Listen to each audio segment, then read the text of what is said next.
ರಾಜ್ಯ ಕಾಂಗ್ರೆಸ್ನಲ್ಲಿ ನಾಯಕತ್ವದ ಬದಲಾವಣೆ ಕುರಿತ ಚಟುವಟಿಕೆಗಳು ಜೋರಾಗಿವೆ. ಡಿಸಿಎಂ ಡಿಕೆ ಶಿವಕುಮಾರ್ 3 ದಿನಗಳ ಕಾಲ ದಿಲ್ಲಿ ಪ್ರವಾಸದಿಂದ ವಾಪಸ್ ಆಗ್ತಾ ಇದ್ದಂತೆ ಸಚಿವ ಸತೀಶ್ ಜಾರಕಿಹೊಳಿ ದೆಹಲಿಗೆ ತೆರಳಿದ್ದು ರಣದೀಪ್ ಸುರ್ಜೇವಾಲಾ ಅವರನ್ನ ಭೇಟಿ ಮಾಡಿದ್ದಾರೆ. ಈ ವೇಳೆ ಅರ್ಧ ಗಂಟೆಗೂ ಹೆಚ್ಚು ಕಾಲ ರಾಜ್ಯ ರಾಜಕೀಯ ವಿದ್ಯಮಾನಗಳ ಬಗ್ಗೆ ಚರ್ಚೆ ನಡೆಸಿದ್ದಾರೆ. ಸುರ್ಜೇವಾಲಾ ಭೇಟಿ ಬಳಿಕ ಮಾತನಾಡಿದ ಅವರು, ರಾಜ್ಯದಲ್ಲಿ ಉಂಟಾಗಿರೋ ಗೊಂದಲಕ್ಕೆ ಹೈಕಮಾಂಡ್ ಪರಿಹಾರ ಹುಡುಕಬೇಕು. ನಾವು ಈ ಹಿಂದೆ ಹೇಳಿದ್ವಿ ಗೊಂದಲ ನಿಲ್ಲಬೇಕು ಅಂತ, ಈಗಲೂ ಅದೇನೇ ಹೇಳ್ತಾ ಇದ್ದೀವಿ. ಸಂಪುಟ ವಿಸ್ತರಣೆ ಸೂಕ್ತ ಸಮಯದಲ್ಲಿ ಮಾಡ್ತೀವಿ ಅಂತ ಈಗಾಗಲೇ ಹೇಳಲಾಗಿದೆ ಅಂತ ಹೇಳಿದ್ರು. ಇನ್ನು ನಿನ್ನೆ ಬೆಳಗ್ಗೆ ಸುರ್ಜೇವಾಲಾ ಭೇಟಿ ಮಾಡಿದ ಸಚಿವ ಸತೀಶ್ ಜಾರಕಿಹೊಳಿ ಸಂಜೆ ಎಐಸಿಸಿ ಅಧ್ಯಕ್ಷ ಮಲ್ಲಿಕಾರ್ಜುನ್ ಖರ್ಗೆ ಭೇಟಿ ಮಾಡಿದ್ದಾರೆ. ಸಚಿವ ಮಹದೇವಪ್ಪ ಹಾಗೂ ಸಚಿವ ಸತೀಶ್ ಜಾರಕಿಹೊಳಿ ಒಟ್ಟಾಗಿ ಖರ್ಗೆ ಭೇಟಿ ಮಾಡಿ ಮಾತುಕತೆ ನಡೆಸಿದ್ದಾರೆ. ಡಿಸಿಎಂ ಡಿಕೆಶಿ ಸಹೋದರರ ಭೇಟಿ ಬೆನ್ನಲ್ಲೇ ಸಿಎಂ ಆಪ್ತ ಸಚಿವರು ಖರ್ಗೆಯನ್ನ ಭೇಟಿ ಮಾಡಿ ಮಾತುಕತೆ ನಡೆಸಿರುವುದು ಕುತೂಹಲ ಮೂಡಿಸಿದೆ. ಸಿಎಂ ಆರ್ಥಿಕ ಸಲಹೆಗಾರ ಬಸವರಾಜ ರಾಯರೆಡ್ಡಿ ಕೂಡ ದೆಹಲಿಗೆ ಪ್ರಯಾಣ ಬೆಳೆಸಿದ್ದಾರೆ. ಇವತ್ತು ಹೈಕಮಾಂಡ್ ನಾಯಕರ ಭೇಟಿ ಮಾಡೋ ಸಾಧ್ಯತೆ ಇದೆ. ಈಗಾಗಲೇ ಮಹದೇವಪ್ಪ ಸತೀಶ್ ಜಾರಕಿಹೊಳಿ ದೆಹಲಿಯಲ್ಲಿದ್ದು ರಾಜ್ಯದ ವಿದ್ಯಮಾನಗಳ ಬಗ್ಗೆ ಹೈಕಮಾಂಡ್ ಜೊತೆ ಚರ್ಚೆ ನಡೆಸುವ ಸಾಧ್ಯತೆ ಇದೆ.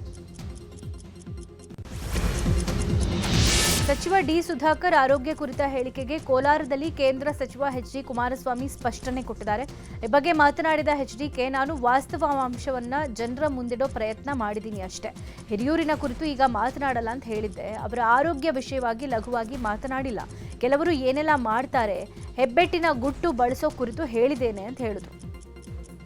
ಅವರ ಆರೋಗ್ಯದ ತೊಂದರೆಯಿಂದ ಆಸ್ಪತ್ರೆಯಲ್ಲಿದ್ದಾರೆ. ಹಿರಿಯೂರಿನ ವಿಷಯ ಈಗ ಚರ್ಚೆ ಮಾಡೋದು ಒಳ್ಳೆಯದಲ್ಲ, ಅನವಶ್ಯಕ. ಅವರು ಈಗಲೇ ಹಲವಾರು ನೋವಿನಲ್ಲಿ ಆಸ್ಪತ್ರೆಯಲ್ಲಿ ಮಲಗಿದ್ದಾಗ ಆ ಚರ್ಚೆ ಮಾಡೋದು ಅನವಶ್ಯಕ ಅನ್ನೋದು ಹೇಳಿದ್ವಿ. ಅದ್ರ ಜೊತೆಗೆ ಮತ್ತೊಂದು ಪಾಸಿಂಗ್ ರಿಮಾರ್ಕ್ಸ್ ಒಂದು ಮಾಡಿದೆ.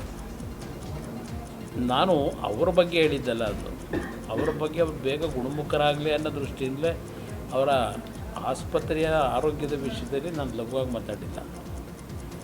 ನಾನು ಹೇಳೋದಂಥದ್ದು ಕೆಲವು ದುರ್ಬುದ್ಧಿ ಜನ ಇರ್ತಾರೆ, ಕೆಲವರು ಅಂಥ ಜನರ ಒಂದು ಹೆಬ್ಬೆಟ್ಟಿನ ಒಂದು ಘಟನೆಗಳು ನಡೀತಾವಲ್ಲ, ಅದರ ಬಗ್ಗೆ ಸ್ವಲ್ಪ ಎಚ್ಚರಿಕೆಯಲ್ಲಿರಬೇಕು ಅಂತ ಹೇಳಿದೆ. ಇನ್ನು ಎಚ್.ಡಿ.ಕೆ ಹೆಬ್ಬೆಟ್ಟು ಹೇಳಿಕೆಗೆ ಡಿಸಿಎಂ ಡಿಕೆ ಶಿವಕುಮಾರ್ ಪ್ರತಿಕ್ರಿಯೆ ಕೊಟ್ಟಿದ್ದಾರೆ. ಯಾವ ಹೆಬ್ಬೆಟ್ಟು, ಯಾರ ಹೆಬ್ಬೆಟ್ಟು, ಎಂಥ ಹೆಬ್ಬೆಟ್ಟು ಅನ್ನೋದನ್ನು ಅವ್ರಿಗೆ ಗೊತ್ತಿದ್ರೆ ಅವರೇ ಹೇಳಬೇಕು, ಇಲ್ಲವಾದಲ್ಲಿ ಅವರ ಫ್ಯಾಮಿಲಿ ಮೆಂಬರ್ಸನ್ನು ಕೇಳಬೇಕು ಅಂತ ಟಾಂಗ್ ಕೊಟ್ಟರು. ರಾಜಕೀಯ ಲಾಭಕ್ಕಾಗಿ ಅವರು ಮಾತಾಡ್ತಾ ಇದ್ದಾರೆ ಹೊರತು ಅವರ ಘನತೆಗೆ, ಹಿರಿತನಕ್ಕೆ ಗೌರವ ಬರೋದಿಲ್ಲ ಅನ್ಸುತ್ತೆ ಅಂತ ಕಿಡಿಕಾರಿದ್ದಾರೆ. ಹೆಬ್ಬೆಟ್ಟು, ಯಾರ ಹೆಬ್ಬೆಟ್ಟು, ಏತಕ್ಕೆ ಹೆಬ್ಬೆಟ್ಟು ಅಂತ ಅವ್ರು ಏನೋ ಗೊತ್ತಿದ್ರೆ ಅವರೇ ಹೇಳಬೇಕು. ಅವ್ರ ಫ್ಯಾಮಿಲಿ ಮೆಂಬರ್ಸ್ ಕೇಳಬೇಕು, ಇಲ್ಲ ಅವ್ರು ಕೇಳಬೇಕಷ್ಟೇ. ರಾಜಕೀಯ ಲಾಭಕ್ಕೋಸ್ಕರ ಅವ್ರು ಮಾತಾಡ್ತಾ ಇದ್ದಾರೆ ಹೊರತು ಅವರ ಘನತೆಗೆ, ಅವರ ಹಿರಿತನಕ್ಕೆ ಅದು ಗೌರವ ಬರುವುದಿಲ್ಲ ಅಂತ ನಾನು. ಮೇ 9ರಂದು ಚಿತ್ರದುರ್ಗದಲ್ಲಿ ಯಡಿಯೂರಪ್ಪ ಉತ್ಸವ ನಡೆಯಲಿದೆ. ಈ ಬಗ್ಗೆ ವಿಜಯಪುರದಲ್ಲಿ ಶಾಸಕ ಬಸನಗೌಡ ಪಾಟೀಲ್ ಯತ್ನಾಳ್ ವಾಗ್ದಾಳಿ ನಡೆಸಿದ್ದಾರೆ. ನನ್ನ ಮಗನನ್ನ ಅಧ್ಯಕ್ಷ ಸ್ಥಾನದಿಂದ ತೆಗೆದ್ರೆ ಹುಷಾರ್ ಅಂತ ಹೈಕಮಾಂಡ್ಗೆ ಬ್ಲ್ಯಾಕ್ ಮೇಲ್ ಮಾಡ್ತಾ ಇದ್ದಾರೆ. ಯಡಿಯೂರಪ್ಪ ಪ್ರಾಮಾಣಿಕ ರಾಜಕಾರಣಿ ಅಲ್ಲ, ಸೈಕಲ್ ಹಿಡಿದು ಹೆಲಿಕಾಪ್ಟರ್ ಖರೀದಿ ಮಾಡಿದ್ದಾರೆ. ಕೃಷ್ಣಾ ನದಿ ವಿಚಾರದಲ್ಲಿ ಯಡಿಯೂರಪ್ಪ ಅನ್ಯಾಯ ಮಾಡಿದ್ದಾರೆ. ನಮಗೆ ಸಿಗಬೇಕಾಗಿದ್ದ 2A ಮೀಸಲಾತಿಯನ್ನ ಕೊಡಲೇ ಇಲ್ಲ. ಯಾವ ಸಾಧನೆ ಮಾಡಿದ್ದಾರೆ ಅಂತ ಈ ಉತ್ಸವ ಮಾಡ್ತಾ ಇದ್ದಾರೆ. ಮಗನ ಭವಿಷ್ಯಕ್ಕಾಗಿ ಉತ್ಸವ ಮಾಡ್ತಿರಬಹುದು ಅಂತ ಕಿಡಿಕಾರಿದ್ದಾರೆ. 9ನೇ ತಾರೀಕಿಗೆ ಮಾಡ್ಯಾರ ಅಂದ್ರೆ ಕೇಂದ್ರದ BJPಯನ್ನು ಬ್ಲ್ಯಾಕ್ ಮೇಲ್ ಮಾಡಲಿಕ್ಕೆ ಅಮಿತ್ ಶಾ ಕರ್ಕೊಂಡು ಬಂದು ಹುಷಾರ್, ನಮ್ಮ ಮಗನ ಅಧ್ಯಕ್ಷ ಮುಂದುವರ್ಸದೇ ಇದ್ದರೆ, ನನ್ನ ಮಗನ ಮುಖ್ಯಮಂತ್ರಿ ಅಂತೇಳಿ ಘೋಷಣೆ ಮಾಡದೇ ಇದ್ದರೆ ಹುಷಾರ್, ನಾವು ಲಿಂಗಾಯತರೆಲ್ಲ ನಿಮ್ಮನ್ನು ಪಕ್ಷ ಬಿಡ್ತೀವಿ ಅಂತೇಳಿ ಸಂಕೇತ ಕೊಡಲಿಕ್ಕೆ ಮಾಡಿದಂಥ ಇದು ಯಡಿಯೂರಪ್ಪೋತ್ಸವ. ಏನು 50 ವರ್ಷದ ಉತ್ಸವ. ಯಡಿಯೂರಪ್ಪ ಎಷ್ಟು ಸೈಕಲ್ಲ ಹಿಡಿದು ಹೆಲಿಕಾಪ್ಟರ್ ಖರೀದಿ ಮಾಡ್ಯಾರ. ಏನು ಪ್ರಾಮಾಣಿಕ ರಾಜಕಾರಣಿ ಅಂತಾರಲ್ಲ. ಮತ್ತು ನಮಗೆ ಕೃಷ್ಣಾದಾಗ ಭಾಳ ದೊಡ್ಡ ಅನ್ಯಾಯ ಮಾಡ್ಯಾರ. ಉತ್ತರ ಕರ್ನಾಟಕಕ್ಕೂ ಅನ್ಯಾಯ ಮಾಡ್ಯಾರ. ನಮ್ಮ ಲಿಂಗಾಯತಕ್ಕೆ ಸಿಗಬೇಕಾದಂಥ 2A ಮೀಸಲಾತಿಯನ್ನು ಕೊಡಲೇ ಇಲ್ಲ. ಬೊಮ್ಮಾಯಿ ಬಂದ ಮ್ಯಾಗ ಹೋರಾಟ ಮಾಡಿದ್ವಿ. ಅವ್ರು ಏನು ಮಾಡ್ಯಾರ, ಏನು ಸಾಧನೆ ಹೇಳ್ರಿ. ಪ್ರಾಮಾಣಿಕ ಕಾರ್ಯಕರ್ತರದಾರ. ಈ ಯಡಿಯೂರಪ್ಪ ಆಡಳಿತದಲ್ಲಿ BJP ನಿರ್ಲಕ್ಷ್ಯ ಪಟ್ಟಂಥ ಕಾರ್ಯಕರ್ತರೇನದಾರ, ಅವ್ರು ಯಾರೂ ಭಾಗವಹಿಸದೆ ತಮ್ಮ ಪ್ರತಿಭಟನೆಯನ್ನು ಸಲ್ಲಿಸಬೇಕು. ಸಚಿವ ಭೈರತಿ ಸುರೇಶ್ ಹಾಗೂ ಉದ್ಯಮಿ ಸ್ಟಾರ್ ಚಂದ್ರು ಬೀಗರಾಗ್ತಾ ಇದ್ದಾರೆ. ಭೈರತಿ ಸುರೇಶ್ ಪುತ್ರಿ ಹಾಗೂ ಸ್ಟಾರ್ ಚಂದ್ರು ಪುತ್ರ ನಿಶ್ಚಿತಾರ್ಥ ನೆರವೇರಿದೆ. ಸ್ಟಾರ್ ಚಂದ್ರು ಪುತ್ರ ಚಿರಂತ್ ಹಾಗೂ ಭೈರತಿ ಸುರೇಶ್ ಪುತ್ರಿ ಸ್ವಾತಿ ನಿಶ್ಚಿತಾರ್ಥ ಕುಟುಂಬಸ್ಥರ ಸಮ್ಮುಖದಲ್ಲಿ ನೆರವೇರಿದೆ. ಕೋಲಾರ, ಮೈಸೂರು, ವಿಜಯನಗರ, ತುಮಕೂರು ಜಿಲ್ಲೆಯ ಯೂತ್ ಕಾಂಗ್ರೆಸ್ ಜಿಲ್ಲಾಧ್ಯಕ್ಷರನ್ನು ವಜಾ ಮಾಡಲಾಗಿದೆ. ಸಕ್ರಿಯವಾಗಿ ಪಕ್ಷದ ಚಟುವಟಿಕೆಯಲ್ಲಿ ಭಾಗಿ ಆಗದ ಹಿನ್ನೆಲೆ ಹುದ್ದೆಯಿಂದ ವಜಾ ಮಾಡಲಾಗಿದೆ. ಸಿಎಂ ಆಪ್ತರಾಗಿದ್ದ ಮೈಸೂರು ಜಿಲ್ಲೆಯ ಯೂತ್ ಕಾಂಗ್ರೆಸ್ ಅಧ್ಯಕ್ಷ ಸೈಯದ್ ಅಬ್ರಾರ್ನನ್ನ ವಜಾ ಮಾಡಲಾಗಿದೆ. ಕೋಲಾರ ಜಿಲ್ಲೆಯ ಸೈಯದ್ ಅಫ್ರೀದ್ ಪಾಷಾ, ವಿಜಯನಗರದ ಅಶೋಕ್ ಬಿ ನಾಯಕ್, ತುಮಕೂರಿನ ನಿಖಿಲ್ ರಾಜ್ ಎಂಬಾತನನ್ನ ವಜಾಗೊಳಿಸಲಾಗಿದೆ. ಕಲಬುರಗಿಯಲ್ಲಿ ಎಸ್ಟಿ ಪ್ರಮಾಣ ಪತ್ರ ನೀಡುವಂತೆ ಆಗ್ರಹಿಸಿ ತಳವಾರ ಸಮುದಾಯ ಪ್ರತಿಭಟನೆಗಿಳಿದಿದೆ. ನಗರದ ಡಿಸಿ ಕಚೇರಿ ಎದುರು ಅನಿರ್ದಿಷ್ಟಾವಧಿ ಹೋರಾಟ ನಡೀತಾ ಇದೆ. ರಾತ್ರಿ 11 ಗಂಟೆಗೆ ಜಿಲ್ಲಾಧಿಕಾರಿ ಕಚೇರಿ ಎದುರು ಹೈ ಡ್ರಾಮಾನೇ ನಡೆದಿದೆ. ಮಧ್ಯರಾತ್ರಿ ರಸ್ತೆ ತಡೆದು ಆಂಬ್ಯುಲೆನ್ಸ್ ಮೇಲೆ ಕಲ್ಲು ತೂರಾಟ ಮಾಡಿದ್ದಾರೆ. ಪೊಲೀಸರು ಪ್ರತಿಭಟನಾಕಾರರ ನಡುವೆ ನೂಕಾಟ, ತಳ್ಳಾಟ ನಡೆದಿದ್ದು ಕೆಲಕಾಲ ಗೊಂದಲ ನಿರ್ಮಾಣ ಆಗಿತ್ತು. ರಾತ್ರಿ ಪೊಲೀಸರು ನೂರಾರು ಪ್ರತಿಭಟನಾಕಾರರನ್ನ ಬಂಧಿಸಿದ್ದಾರೆ. ಕಲಬುರಗಿ ಐವಾನ್ ಶಾಹಿಯಲ್ಲಿ ಗೃಹ ಸಚಿವ ಪರಮೇಶ್ವರ್ ವಾಸ್ತವ್ಯ ಹೂಡಿದ್ದಾರೆ.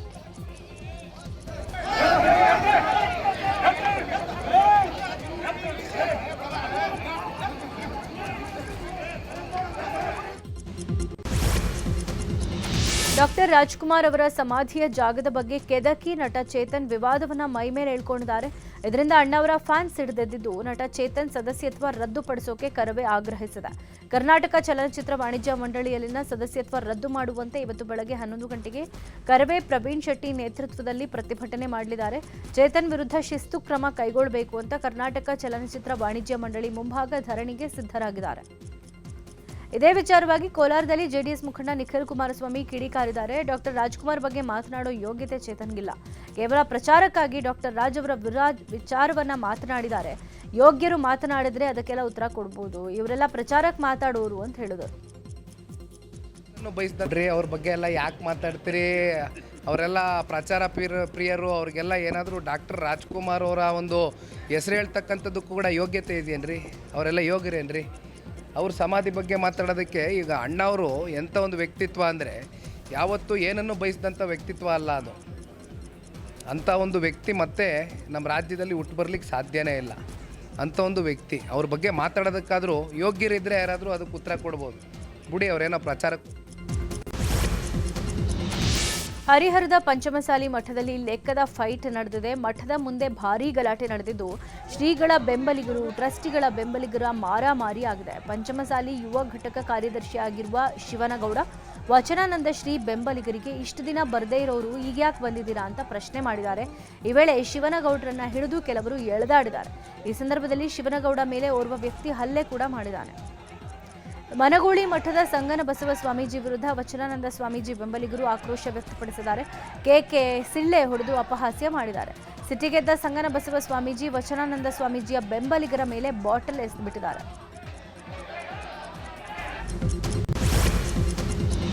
ಧಾರವಾಡ ಜಿಲ್ಲಾ ಪಂಚಾಯಿತಿ ಸದಸ್ಯ ಯೋಗೀಶ್ ಗೌಡ ಕೊಲೆ ಪ್ರಕರಣದಲ್ಲಿ ಜೀವಾವಧಿ ಶಿಕ್ಷೆಗೆ ಗುರಿಯಾದ ಶಾಸಕ ವಿನಯ್ ಕುಲಕರ್ಣಿ ಈಗ ಹೈಕೋರ್ಟ್ ಮೆಟ್ಟಿಲೇರಿದ್ದಾರೆ. ಜನಪ್ರತಿನಿಧಿಗಳ ವಿಶೇಷ ನ್ಯಾಯಾಲಯ ನೀಡಿದ ಜೀವಾವಧಿ ಶಿಕ್ಷೆಯನ್ನ ಪ್ರಶ್ನೆ ಮಾಡಿ ಹೈಕೋರ್ಟ್ನಲ್ಲಿ ಮೇಲ್ಮನವಿ ಅರ್ಜಿ ಸಲ್ಲಿಸಿದ್ದಾರೆ. ಜೀವಾವಧಿ ಶಿಕ್ಷೆಯಲ್ಲಿ ಜಾಮೀನು ಹಾಗೂ ಶಿಕ್ಷೆಗೆ ತಡೆ ಕೋರಿ ಮಧ್ಯಂತರ ಅರ್ಜಿ ಸಲ್ಲಿಸಿದ್ದು ಇವತ್ತು ವಿನಯ್ ಕುಲಕರ್ಣಿ ಅರ್ಜಿ ವಿಚಾರಣೆಗೆ ಬರಲಿದೆ.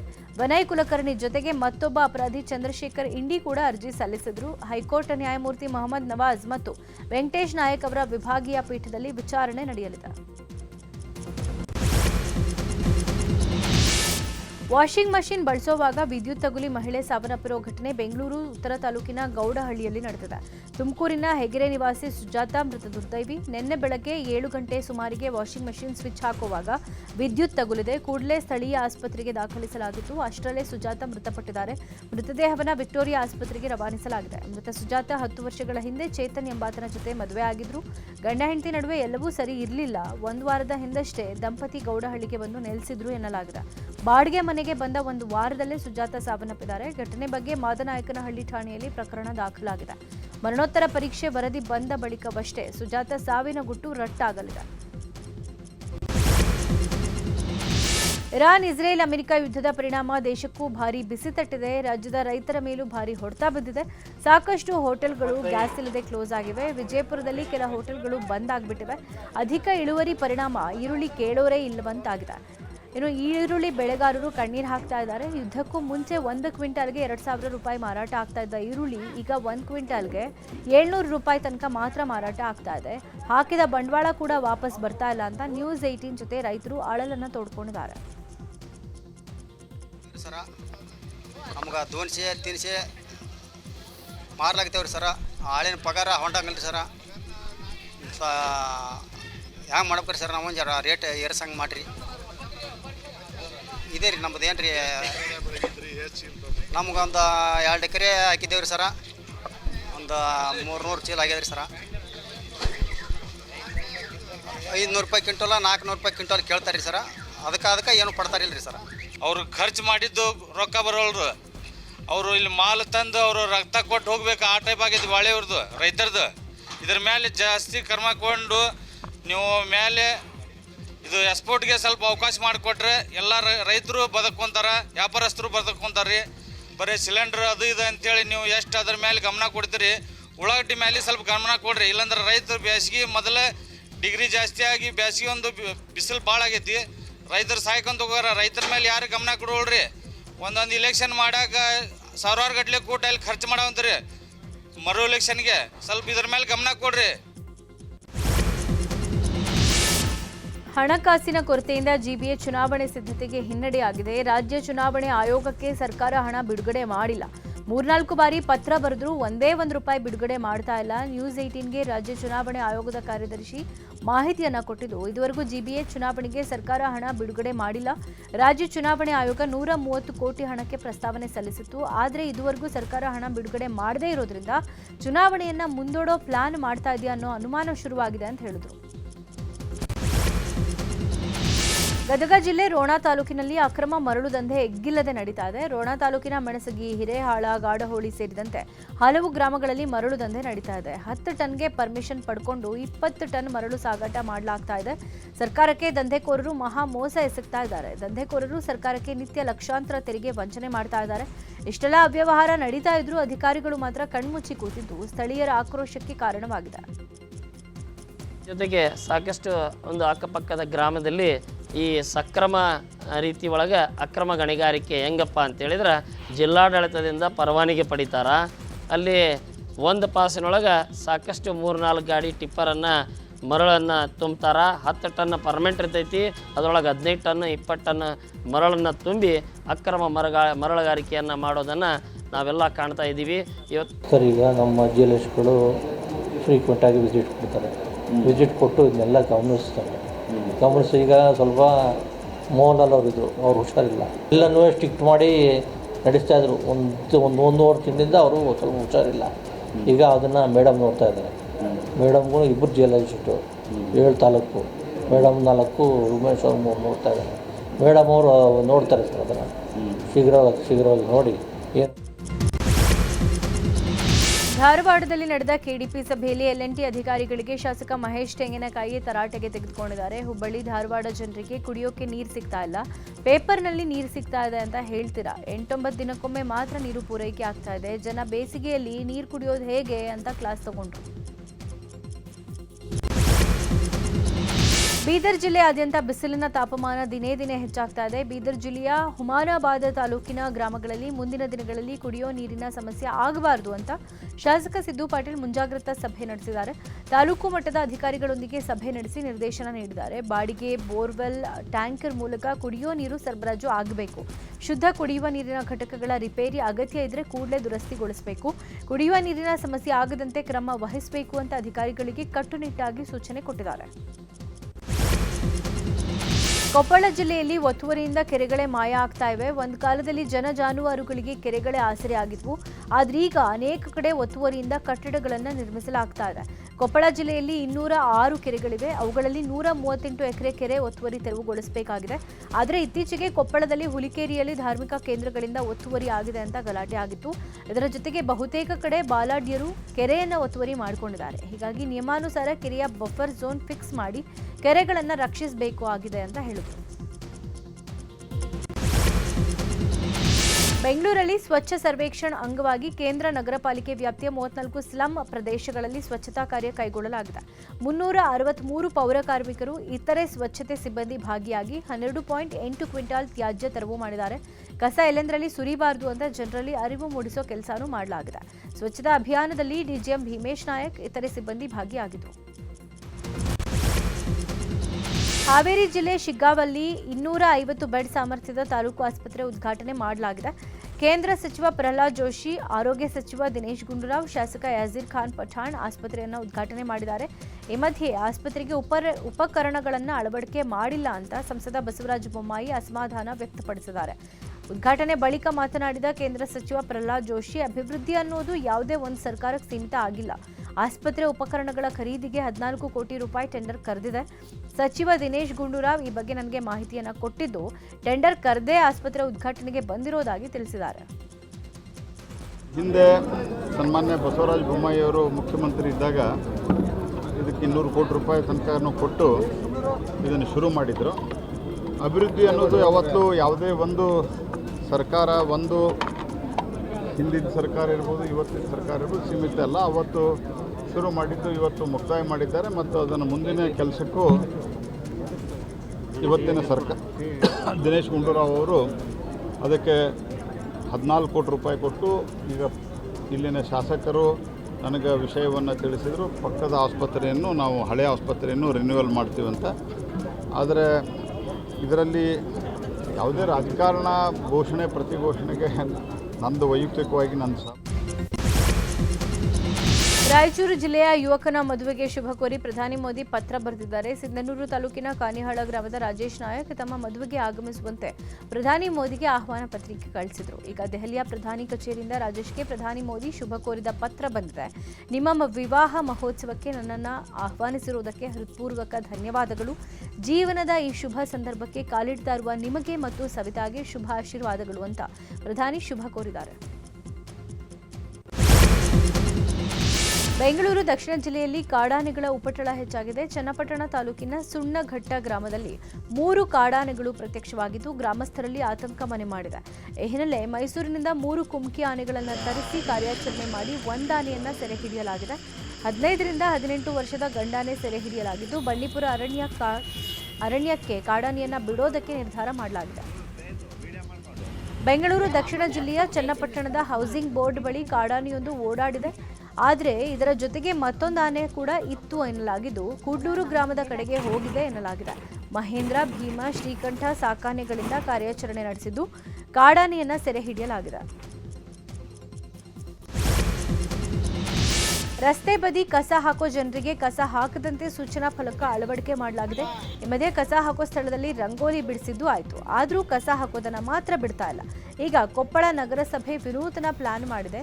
ಎಲ್ಲೆಲ್ಲಿ ಕಸ ಹಾಕ್ತಾರೋ ಅಲ್ಲಲ್ಲಿ ಗಿಡಗಳನ್ನು ನೆಟ್ಟು ಸಣ್ಣ ಪಾರ್ಕ್ ನಿರ್ಮಾಣ ಮಾಡ್ತಾ ಇದ್ದಾರೆ. ಈಗಾಗಲೇ ಬಹಾರಪೇಟೆ ಬಳಿಯ ಸಾರ್ವಜನಿಕ ಶೌಚಾಲಯದ ಬಳಿ, ಟ್ರಿನಿಟಿ ಶಾಲೆಯ ಬಳಿ ಹಾಗೂ ಆಜಾದ್ ಸರ್ಕಲ್ ಬಳಿ ಪೌರಕಾರ್ಮಿಕರು ಸಣ್ಣ ಸಣ್ಣ ಪಾರ್ಕ್ ಮಾಡಿದ್ದಾರೆ. ಇಲ್ಲಿ ಈ ಹಿಂದೆ ನಾವು ರಂಗೋಲಿ ಹಾಕಿ ಎಲ್ಲ ಮನೆಗಳಿಗೆ ಸಾರ್ವಜನಿಕರಿಗೆ ಒಂದು ಜಾಗೃತಿ ಸಮುದಾಯ ಸಂಚಾಲಕರೊಂದಿಗೆ ಜಾಗೃತಿ ಮೂಡಿಸಿದ್ವಿ. ಆದರೂ ಕೂಡ ಕಸ ಹಾಕೋದು ಬಿಡ್ತಾ ಇದ್ದಿಲ್ಲ ಅವರು. ಮತ್ತು ಅನೇಕ ಇಲ್ಲಿ ನಿವಾಸಿಗಳಿಗೊಂದು ಸುಮಾರು 7-8 ಜನಕ್ಕೆ ನಾವು ಪೆನಾಲ್ಟಿ ಕೂಡ ಹಾಕಿದ್ದೀವಿ. ಆದರೂ ಬದಲಾಗಿಲ್ಲ. ಹಾಗಾಗಿ ಇಲ್ಲಿ ಒಂದು ವಿನೂತನವಾಗಿ ನಮ್ಮ ಮಾನ್ಯ ಪೌರಾಯುಕ್ತರು ಮಂಜುನಾಥ್ ಗುಂಡೂರು ಸರ್ ಹಾಗೂ ನಮ್ಮ ಪರಿಸರ ಅಭಿಯಂತರಾದ ಸೋಮಲಿಂಗಪ್ಪ ಸರ್ ಅವರ ಮಾರ್ಗದರ್ಶನದಂತೆ ಸಮುದಾಯ ಸಂಚಾಲಕರೊಂದಿಗೆ ಮತ್ತು ನಮ್ಮ ಪೌರ ಕಾರ್ಮಿಕರೊಂದಿಗೆ ಇಲ್ಲಿ ಕಸದ ತೊಟ್ಟಿ ಇರ್ತಕ್ಕಂಥ ಜಾಗದಲ್ಲಿ ಬ್ಲಾಕ್ ಸ್ಪಾಟ್ ಜಾಗವನ್ನು ಸ್ವಚ್ಛಗೊಳಿಸಿ ಇಲ್ಲಿ ಒಂದು. ಕೋಲಾರ ಜಿಲ್ಲೆಯ ವಿವಿಧ ತಾಲೂಕುಗಳಲ್ಲಿ ಸೋಮವಾರ 37 ಡಿಗ್ರಿ ಸೆಲ್ಸಿಯಸ್ ಉಷ್ಣಾಂಶ ದಾಖಲಾಗುವ ಮೂಲಕ ಅತಿ ಹೆಚ್ಚು ತಾಪಮಾನ ದಾಖಲಾಗಿದೆ. ಇಷ್ಟು ದಿನ 35 ರಿಂದ 36 ಡಿಗ್ರಿ ಸೆಲ್ಸಿಯಸ್ ಉಷ್ಣಾಂಶ ದಾಖಲಾಗಿದ್ದು, ಆದರೆ ಕೋಲಾರ, ಶ್ರೀನಿವಾಸಪುರ ಸೇರಿ ಇನ್ನು ಬೇರೆ ತಾಲೂಕುಗಳಲ್ಲಿ 37 ಡಿಗ್ರಿ ಸೆಲ್ಸಿಯಸ್ ಉಷ್ಣಾಂಶ ದಾಖಲಾಗಿದೆ. ಇನ್ನು 2 ದಿನಗಳ ಕಾಲ 37 ಡಿಗ್ರಿ ಸೆಲ್ಸಿಯಸ್ ಉಷ್ಣಾಂಶ ಮುಂದುವರಿಯಲಿದ್ದು, ಬಳಿಕ ಉಷ್ಣಾಂಶ ಇಳಿಕೆಯಾಗೋ ಸಾಧ್ಯತೆಗಳಿವೆ. ಸುಡು ಬಿಸಿಲಿಂದ ಸಾರ್ವಜನಿಕರು ಪರದಾಡುವಂತಾಗಿದ್ದು, ಕೂಲಿ ಕೆಲಸ ಮಾಡ್ತಾ ಇರೋ ಕಾರ್ಮಿಕರು ಮಧ್ಯಾಹ್ನದ ವೇಳೆಯಲ್ಲಿ ಕೆಲಸ ಮಾಡೋಕೆ ಸಾಧ್ಯವಾಗದೆ ಮನೆಯಲ್ಲೇ ಇರುವಂತಾಗಿದೆ.